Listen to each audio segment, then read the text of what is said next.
میں 14 سال کی ایک لڑکی ہوں اور مجھے محسوس ہوتا ہے کہ میری زندگی بہت کم عمر میں ہی بکھر چکی ہے۔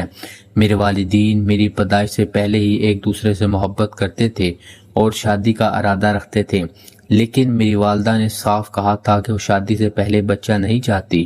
میرے والد اس بات پر راضی نہیں تھے اور آخرکار خاندانی دباؤ کی وجہ سے میری ماں نے ان سے شادی کر لی۔ میری زندگی کے ابتدائی 4 سال کافی خوشگوار تھے، اگرچہ میرے والدین اکثر لڑتے رہتے تھے۔ پھر ایک دن ان کے جھگڑے اس حد تک بڑھ گئے کہ میرے والد نے مجھے اور میری ماں کو گھر سے نکال دیا۔ ہمیں چند دنوں میں اپنا سامان سمیٹ کر دوسرے ملک میں میرے نانا نانی کے گھر منتقل ہونا پڑا۔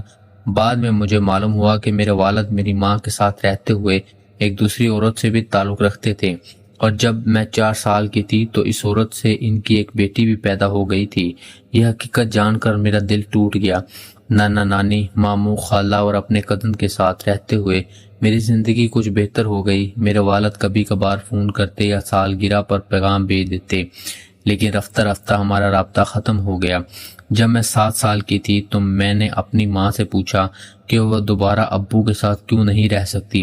ایک دن انہوں نے سارا سچ بتا دیا کہ میرے والد نے دوسری شادی کر لی ہے اور ان کی ایک اور بیٹی بھی ہے۔ یہ سن کر میں بہت روئی اور اس دن سے میرے دل میں اپنے والد صاحب کے لیے شدید نفرت پیدا ہو گئی۔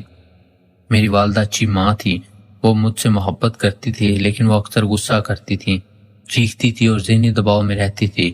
پھر جب میں 18 سال کی ہوئی تو میری والدہ کو کینسر تشخیص ہوا۔ میں ہر رات ان کی صحت یابی کے لیے دعا کرتی تھی۔ 3 سال بعد وہ کینسر سے تو ٹھیک ہو گئی، لیکن ایک دن غصے میں انہوں نے مجھ سے کہا، میری بیماری کی وجہ تم ہو، تم نے مجھے اتنی ذہنی دباؤ دیا ہے کہ مجھے کینسر ہو گیا۔ بعد میں مجھے معلوم ہوا کہ ان کا کینسر دراصل سرگرنوشی کی وجہ سے ہوا تھا، مگر ان کے وہ الفاظ آج تک میرے دل میں زخم بن کر موجود ہیں۔ ان کے ساتھ ساتھ اسکول میں بھی میری زندگی آسان نہیں تھی۔ دوست مجھے 2 بار اپنے گروپ سے نکال چکے تھے کیونکہ ان کے مطابق میں بہت زیادہ بات کرتی تھی اور پریشان کن تھی۔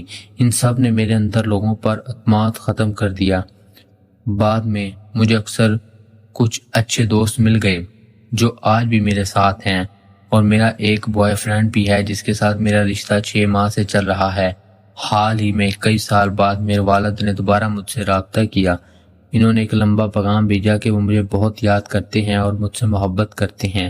انہوں نے میری والدہ سے بھی اجازت مانگی کہ وہ مجھے اپنی نئی بیوی اور دوسری بیٹی سے ملوانا چاہتے ہیں، مگر میں نے صاف انکار کر دیا۔ اب گرمیوں کی چھٹیاں ہیں اور میں اکثر اپنے کمرے میں بیٹھی سوچتی رہتی ہوں کہ اگر میرے پاس بھی ایک محبت کرنے والا والد ہوتا تو شاید میری زندگی مختلف ہوتی۔ شاید میں اتنی شرمیلی نہ ہوتی، لوگوں سے بات کرنے میں نہ گھبراتی، خود پر زیادہ اعتماد ہوتا اور زندگی کو بہتر انداز میں جیتی۔ میں ان بچوں سے بھی بہت حسد کرتی ہوں جن کے والد ان کے ساتھ وقت گزارتے ہیں، انہیں کھیلنا سکھاتے ہیں، آئس کریم کھلاتے ہیں، زندگی کے سبق دیتے ہیں اور ہر مشکل میں ان کا سہارا بنتے ہیں۔ مجھے سب سے زیادہ دکھ اس بات کا ہے کہ میرے والد کی خود غرضی نے مجھ سے وہ سب کچھ چھین لیا جس کی خواہش ہر بچے کو ہوتی ہے، ایک ایسا باپ جس پر وہ فخر کر سکے، جسے اپنا ہیرو کہہ سکے اور جس کی طرح بننے کا خواب دیکھ سکے۔ شاید کچھ لوگ کہیں کہ میں ضرورت سے زیادہ جذباتی ہوں، لیکن میرے لیے صرف ایک احساس نہیں بلکہ میری پوری زندگی کی کمی ہے۔